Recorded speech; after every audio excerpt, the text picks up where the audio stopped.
Hola, ¿qué tal? ¿Cómo va eso? Esto es Comedia con Damo y hoy vamos a ver la segunda parte de los comediantes en el subgénero de la comedia slapstick. No te vayas, quédate acá, que entra la intro y arrancamos, dale.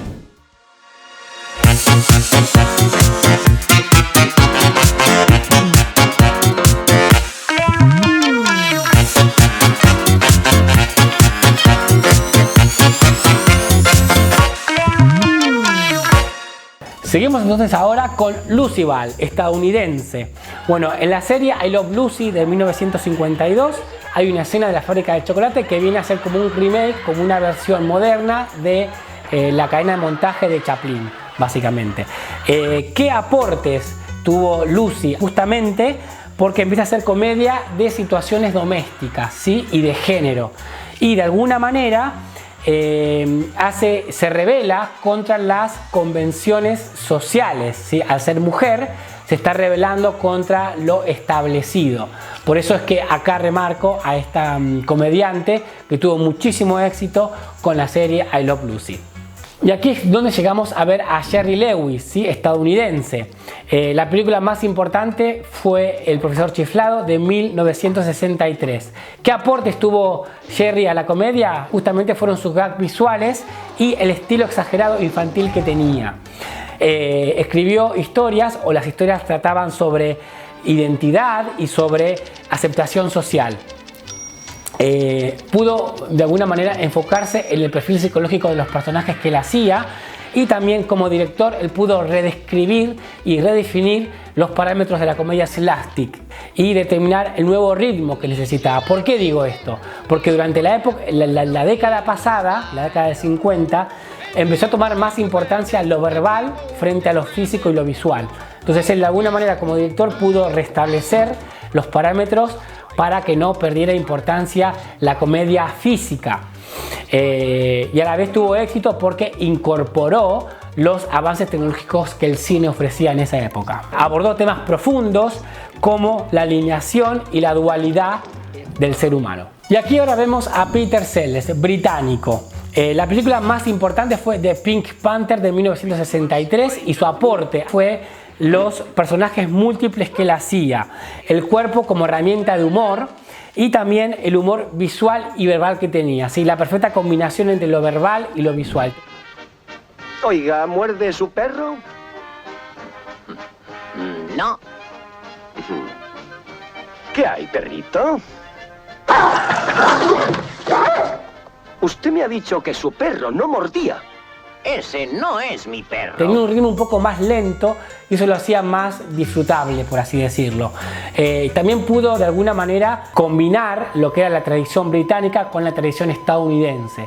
Eso fue justamente lo que lo llevó al éxito. En los años 60 había muchos descontentos sobre los acontecimientos políticos, la Guerra Fría, etcétera, etcétera, y de alguna manera sus películas eran como un escapismo de la realidad de su audiencia. Él se basó mucho también en el trato del absurdo, ¿sí? Que lo aplicó a sus comedias, y esto justamente le dio como un tinte un poco más especial a lo que fue la comedia slapstick. Y así es entonces como llegamos a Benny Hill. La serie más importante que tuvo Benny Hill fue The Benny Hill Show.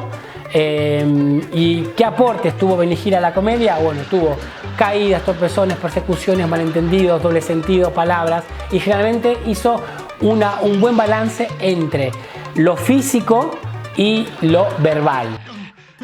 ¿Y ahora qué viene esto, Tom? De veras, Tom, nunca te había visto bajo este ángulo. Sí, y también entre lo tradicional de la comedia y las cosas modernas, ¿sí? Y la modernidad. Pudo realmente combinar todo y también tener un ritmo realmente particular, que fue lo que lo mantuvo en el éxito durante tanto tiempo, ¿sí? Recordar que estuvo al aire su show desde la Segunda Guerra Mundial, poco después, hasta más o menos 1980.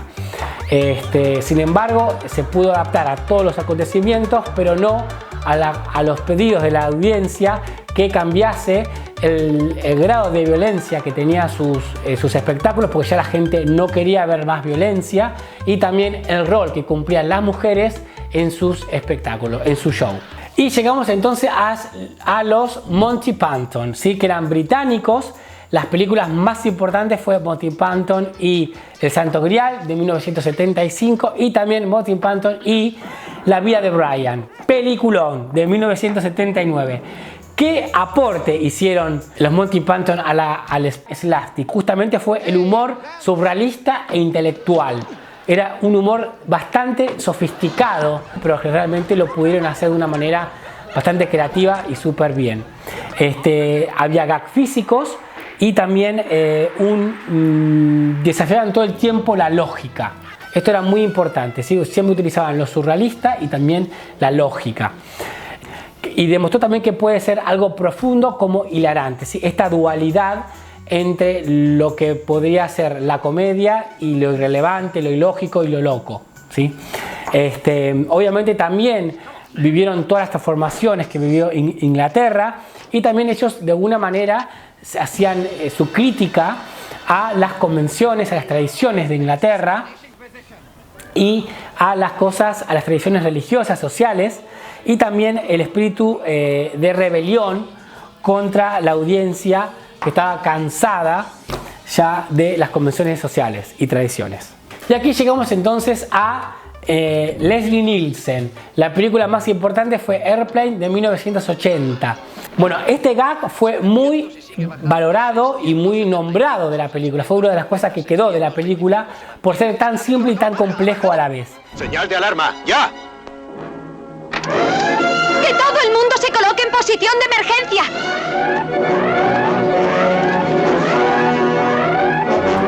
Entonces, ¿qué aportes tuvo Leslie a la comedia? Bueno, justamente fue la interpretación de varios personajes en situaciones absurdas, ¿sí? El estilo deadpan, que es una cara seria.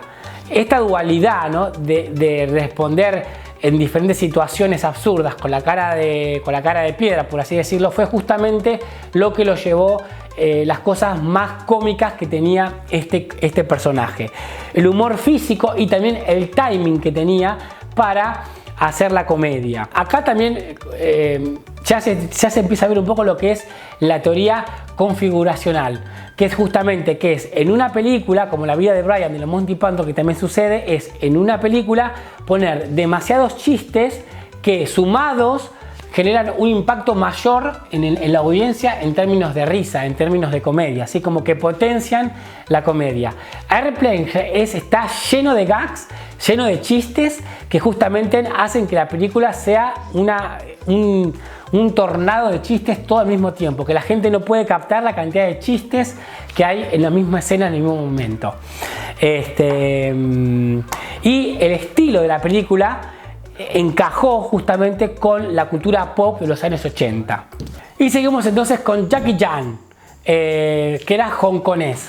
La película más importante fue Police Story de 1985. La escena increíble del parque comercial. Mírenla completa porque es increíble. Acá estamos viendo pedacitos nada más, pero toda la escena es increíble.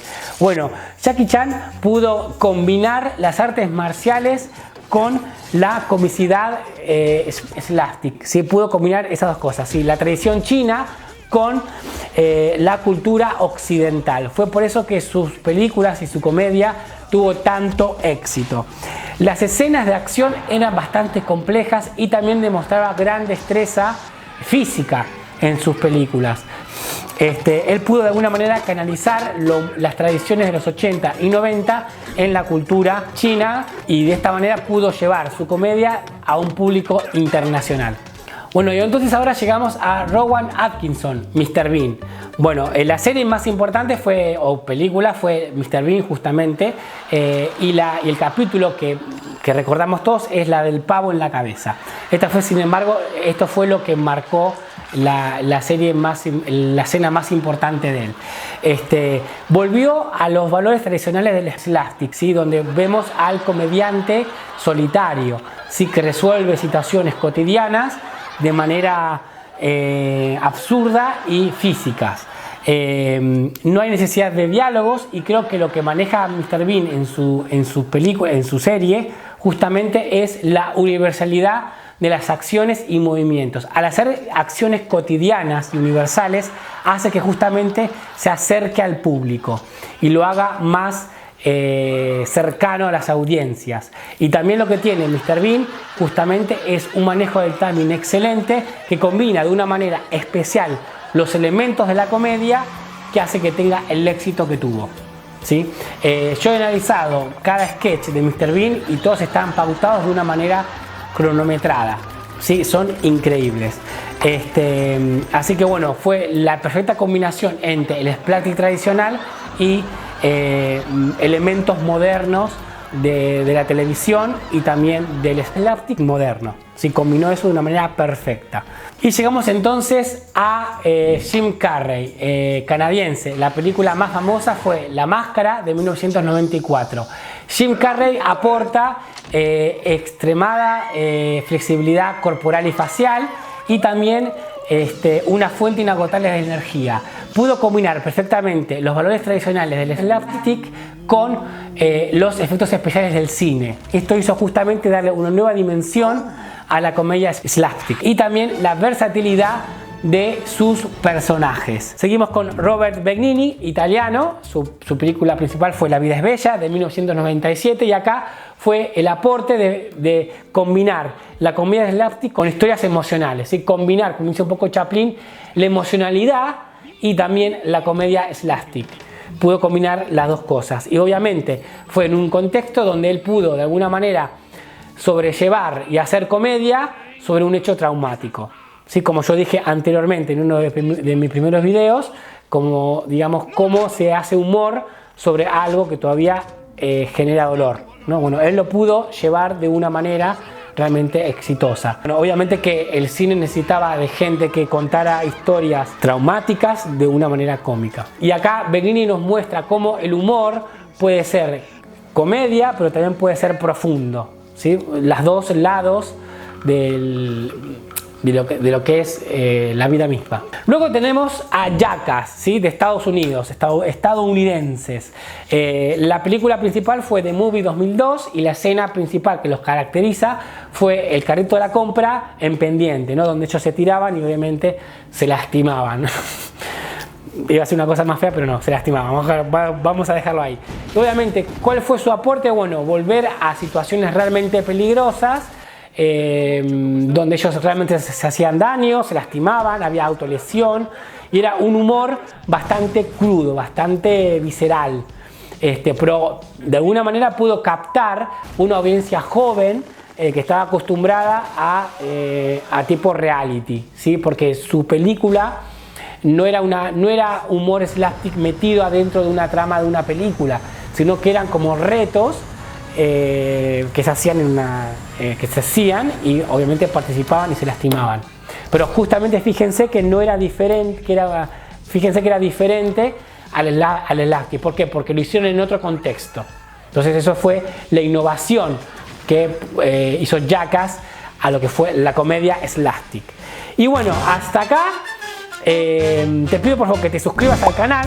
Y no me quiero olvidar justamente del slapstick latinoamericano, ¿sí? Que podemos encontrar a Cantinflas, a Chespirito, a Lelutier, a Los Morancos, ¿sí? Así que si querés que escriba o haga un video específicamente sobre el slapstick latinoamericano, por favor ponémelo en los comentarios, así hacemos un video exclusivamente de las influencias más importantes en Latinoamérica.